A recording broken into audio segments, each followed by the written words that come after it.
I am so grateful to have the amazing Dr. Deborah Glasofer here with us today to talk about eating disorders. More than 28.9 million Americans will have an eating disorder in their lifetime, and they are among the deadliest mental illnesses, second only to opiate overdose. And approximately 26% of people with eating disorders attempt suicide. The statistics for athletics, BIPOC, and LGBT communities are even more staggering and highlight the disparities of being less likely to seek treatment. Dr. Glasofer has devoted her career to researching eating behavior and treatment for anorexia and bulimia. She's also a huge proponent of cognitive behavioral therapy in the treatment of eating disorders, which we obviously love here at Psych Hub as we educate mental health providers on the efficacy of evidence-based practice. She's a member of the Academy for Eating Disorders and the National Institute of Mental Health Early Career Investigator Travel Fellowship. I'm so curious to learn more about body image and everything, so let's dig in. Thank you, Dr. Glasofer, for being with us today. Thanks for having me. This is such an important topic. Lots of people worry about what they eat and how they look. Is that different from an eating disorder? And if so, how? So it's a great question. I mean, lots of people do worry about how they eat and how they look. That is a, unfortunately, big part of our Western culture's emphasis on appearance, body shape, and weight. But being concerned about these things is not quite the same as having an eating disorder. So eating disorders are psychiatric disorders, really biologically and behaviorally based disorders that are creating a significant amount of difficulty in an individual's day-to-day functioning. They're really getting in the way of all kinds of stuff. And that's not really the same as being a little bit worried about how you look or what you weigh.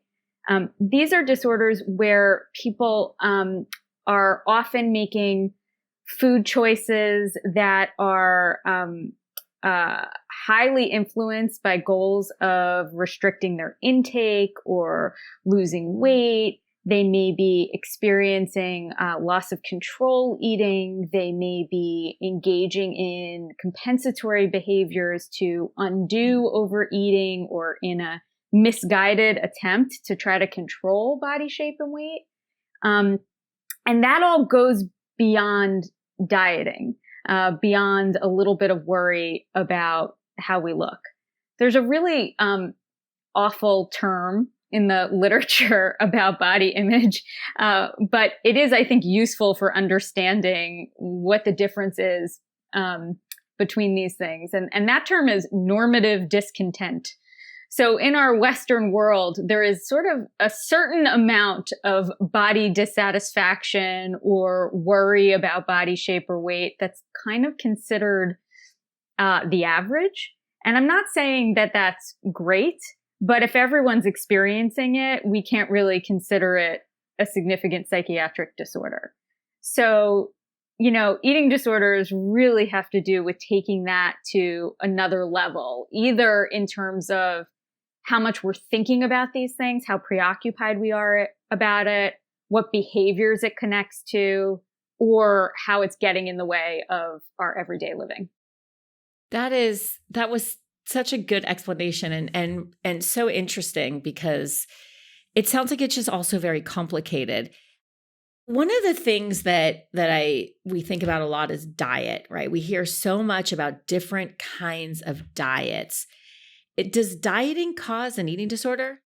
So lots of people think that dieting alone causes an eating disorder. And I think it's sort of best to consider dieting as more of a risk factor, more of a potential pathway for an individual who is vulnerable to having an eating disorder. So there are all kinds of diets out there. We have a diet-obsessed culture. Many people will, over the course of their lifetime, dabble in one diet or another. And it's really only a subset of that larger number who will go on to develop an eating disorder. So dieting is certainly a pathway, but it's not alone going to cause someone to develop an eating disorder.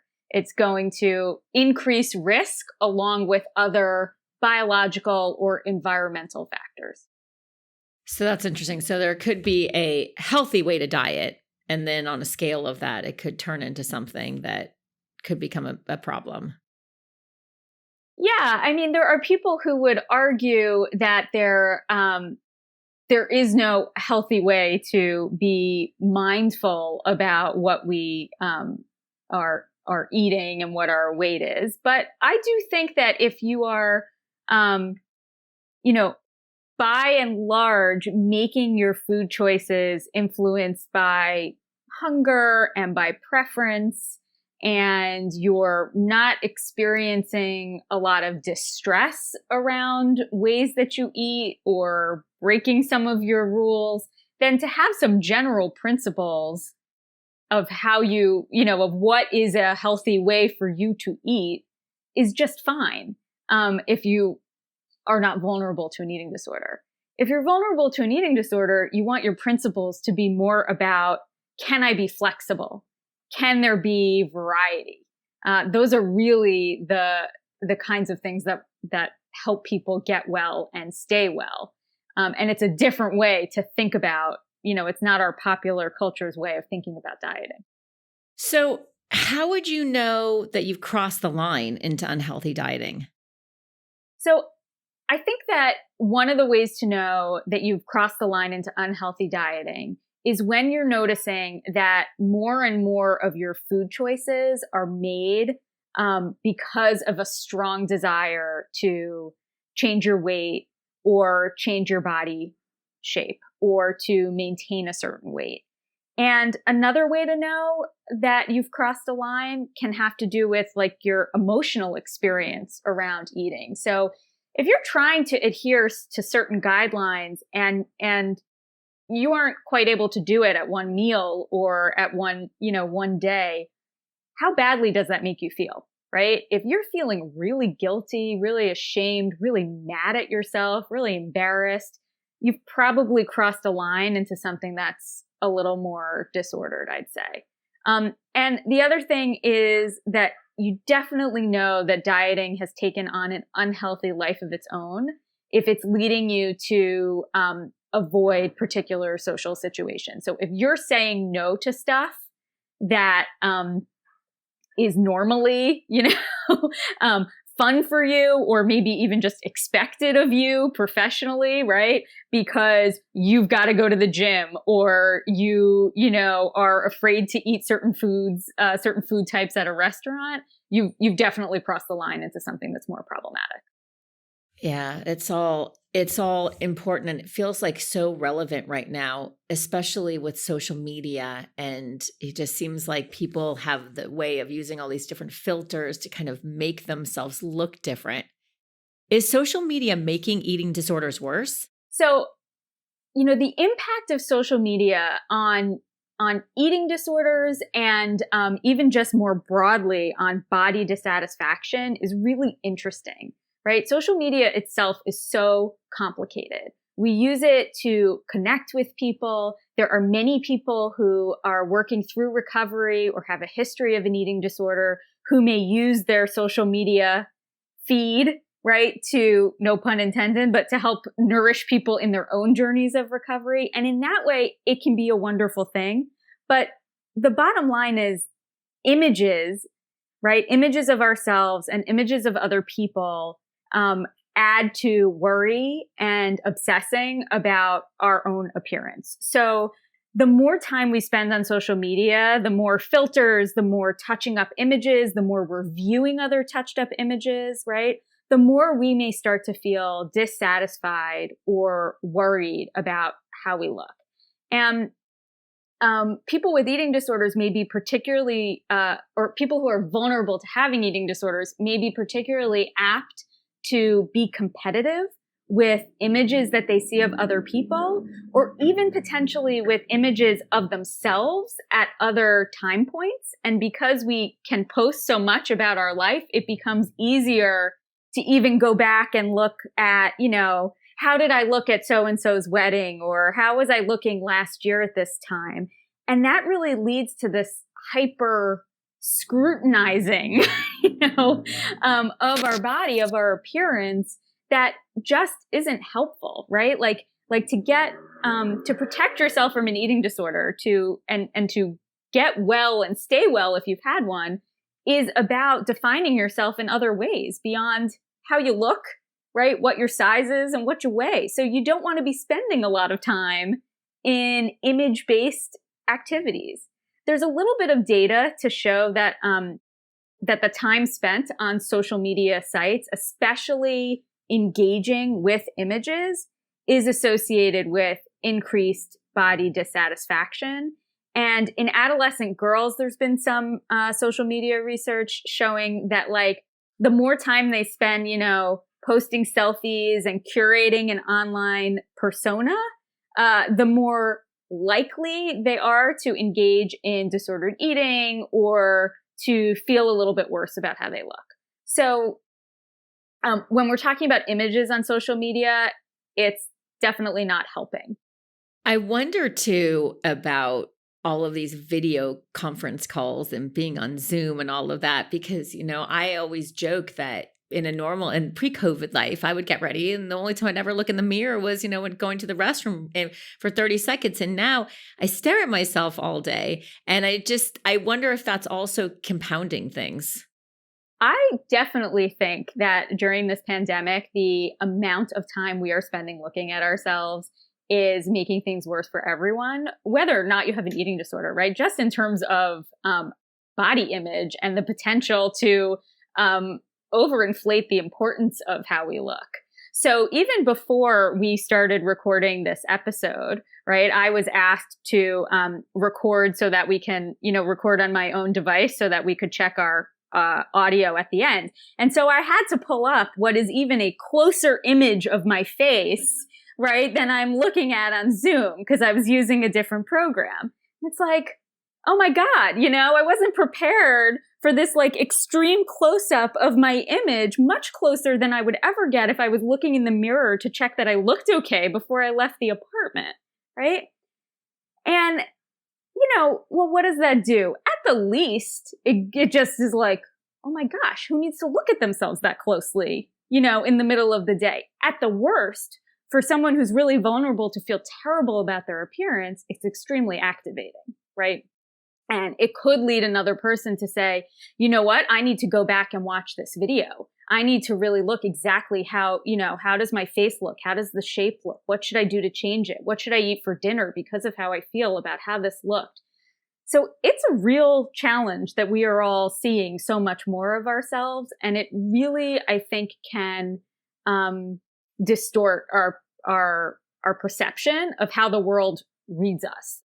I so agree. And I think you also, when you comment about those that are more vulnerable, I think we all are critical of ourselves, but the more vulnerable you are, the more critical you are. The more critical you are, and the more it can connect to other behavioral choices, right? So the more it can sort of seep into other moments of your life. And when you put all of that together, that's when you really begin to get into sort of a risky combination, right? So it's not just there's an emotional feeling terrible. There's also then what are the consequences of that on what I go on and do next? Yeah, I really appreciate this conversation because it's so timely. And I think it's just something that everyone can relate to, because also food is something that we can't abstain from. And so it also makes all of these things even more complicated. I would love to switch over to exercise. And, I'm curious about if you think exercise can be unhealthy. And then what are your thoughts on all of these wearables and apps? I know I'm addicted to closing my rings, and I have 700 calories that I force myself. I mean, I've been known to, do squats before I get in bed, just if I haven't quite finished it yet. And so I'm just curious what your thoughts are about that, and where does that fall in the healthy, unhealthy area? Mm-hmm. So what's healthy versus unhealthy exercise? I think it's a really important question.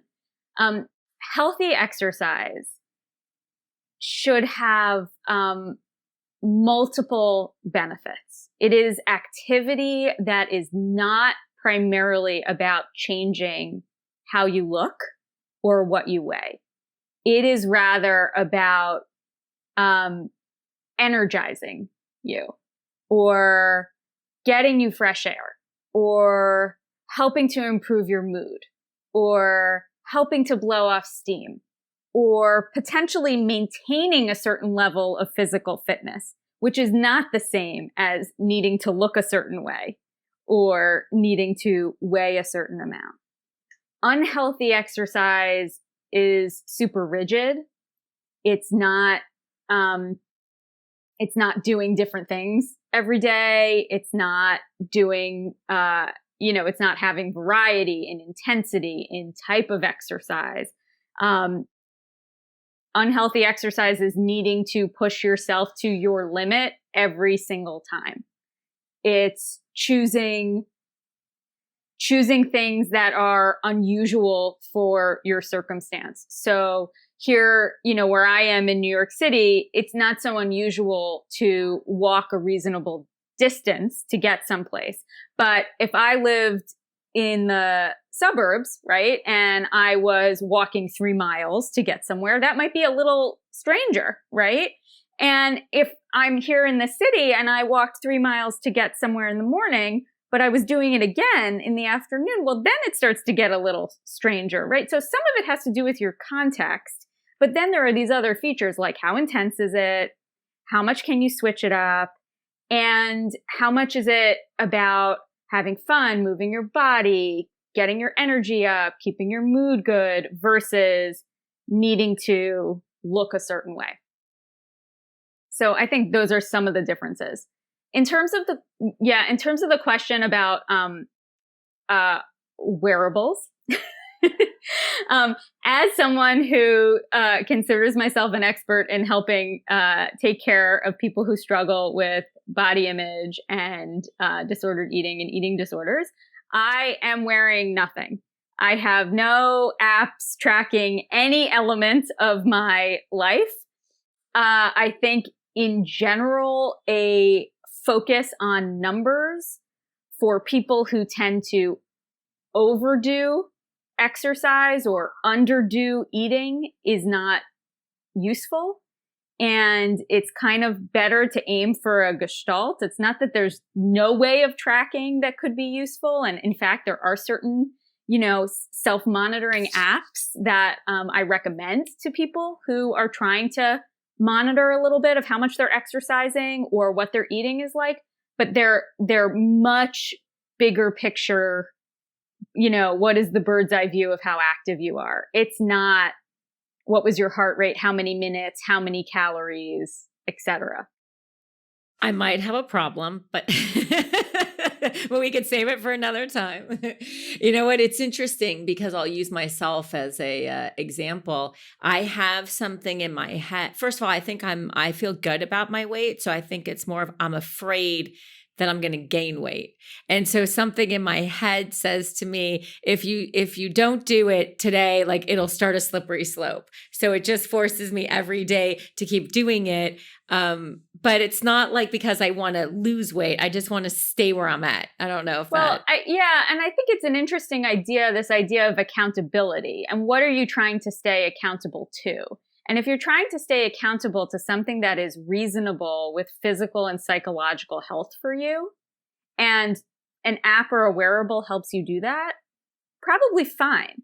But if you're trying to stay accountable to something that is not helpful to you, not healthy, or moreover, if using this particular way of staying accountable makes you more of a slave to it, Yeah.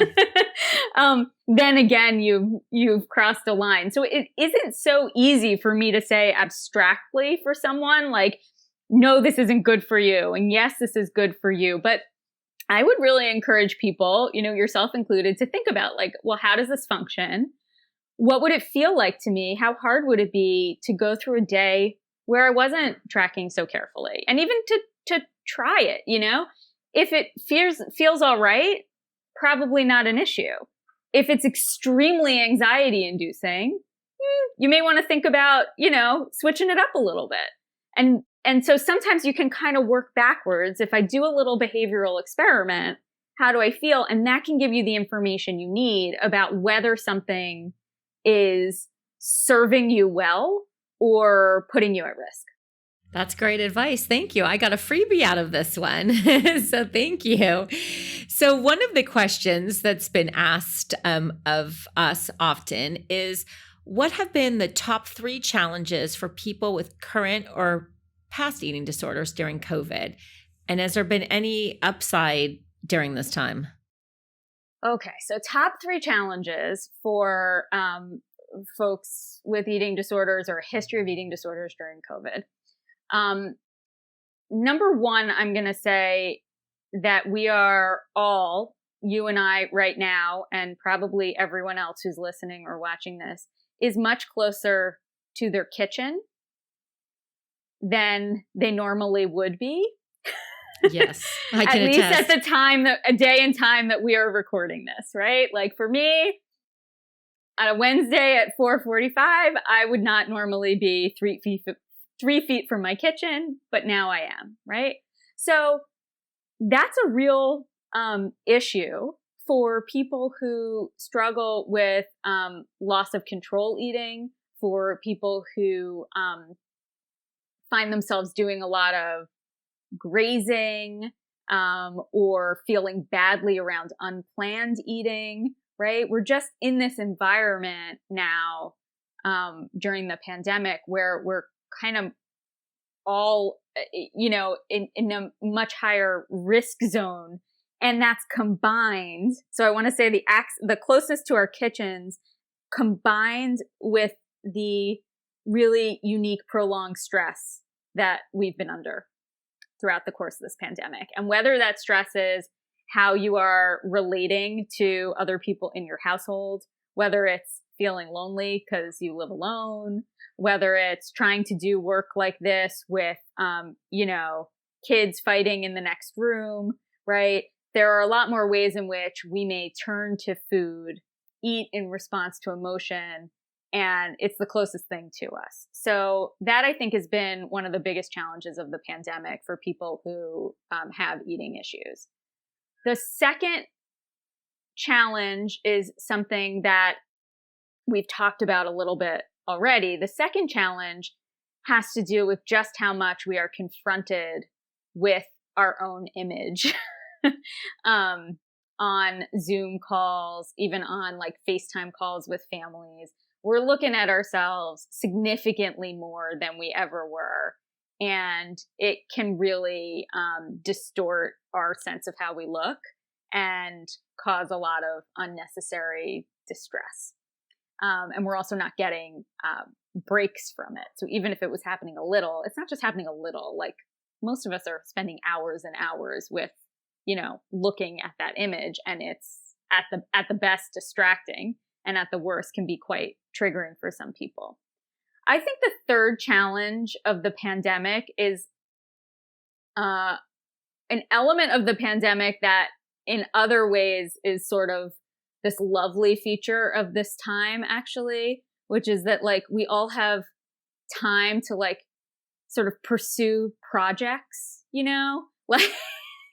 like the New York Times, for example, since the pandemic started, has this whole section that's like at home, and they give you like different things you could cook or different art projects, or, if you want to do a do-it-yourself decorating project, and that's like sort of a way to make the best of a bad situation. I think the challenge for us in a Western culture and for people with a history of or at risk for an eating disorder is that we might take on an exercise project or a diet project in our spare time that might turn out not to be such a healthy endeavor.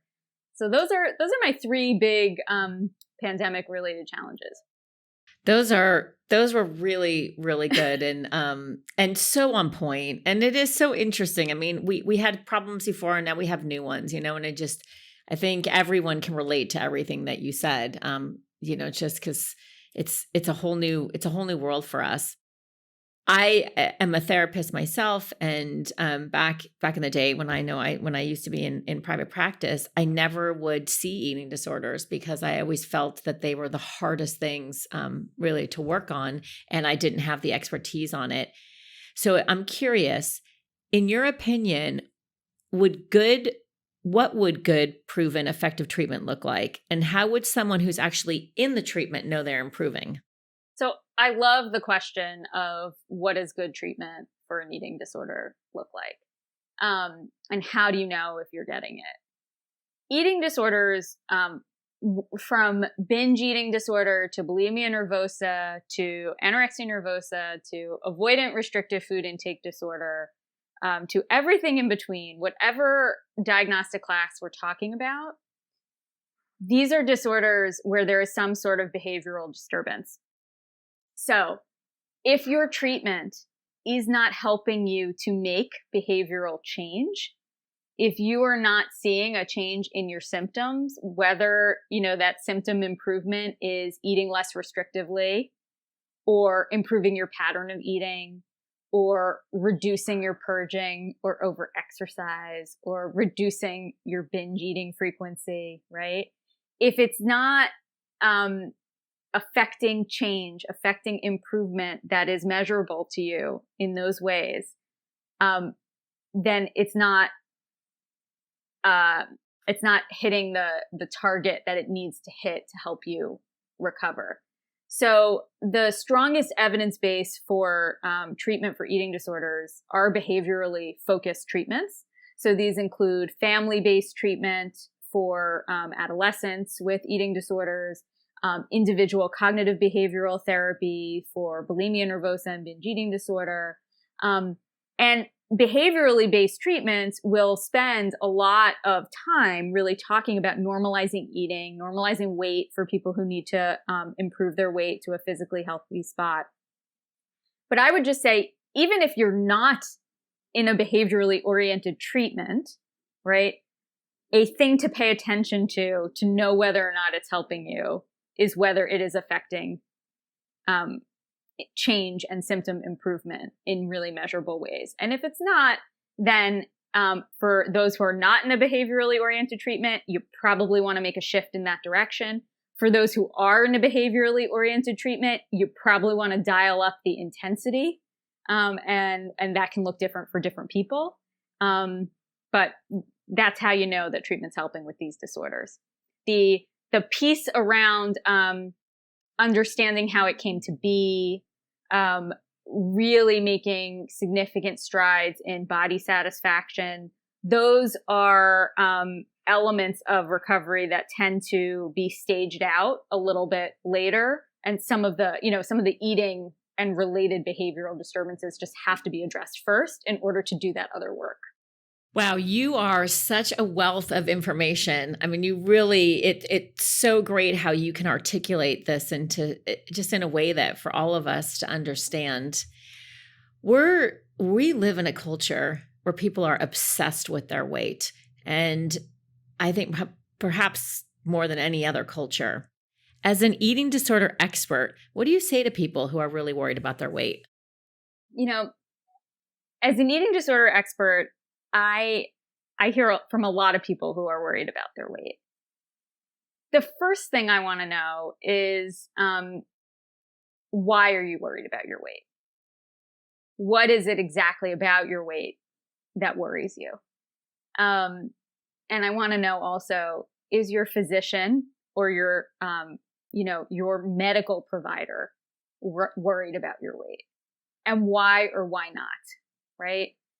Weight alone does not tell us the full picture of a person's health. There are many other markers along the way. There are other markers of physical health. There are other markers of psychological health. And I really encourage people to try to think about themselves holistically as more than any one number. Which is a really good way to look at it. So I guess my last question is, if you have an eating disorder, can you fully recover one day? And if so, what does that look like?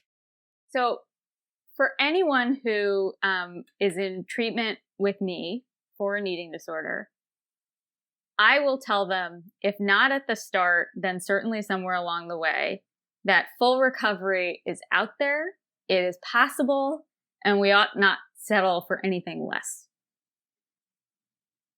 full stop. I think what it looks like for people can be slightly different. Is it that some of the noise in your head is totally gone? Or is it that you've learned how not to listen to it? I think we can sort of like nitpick, what exactly does it mean? And there's certainly myself and a lot of other researchers in this area who are diving into the nitty-gritty of that. But for patients, for people who are experiencing symptoms of an eating disorder, I think the most important thing to understand is that like wellness is out there. You can have a real opportunity to not suffer in the ways that you might be right now. And I would not want you to settle for anything less than that. Thank you so much for this. I know this is going to help so many. It touches everybody, in some degree or another, it touches everybody. Well, I think as you said earlier, we all have to eat. We all have bodies, and so there's something here for everyone to relate to, even if it's in a, to a different degree or in a different way. So I hope it was useful. Thanks for having me. Thank you so much. As always, thank you for listening to our podcast. If you enjoyed the show, drop us a review. If you haven't already, subscribe to our podcast for the latest episodes. For the latest insights, check us out at psychhub.com.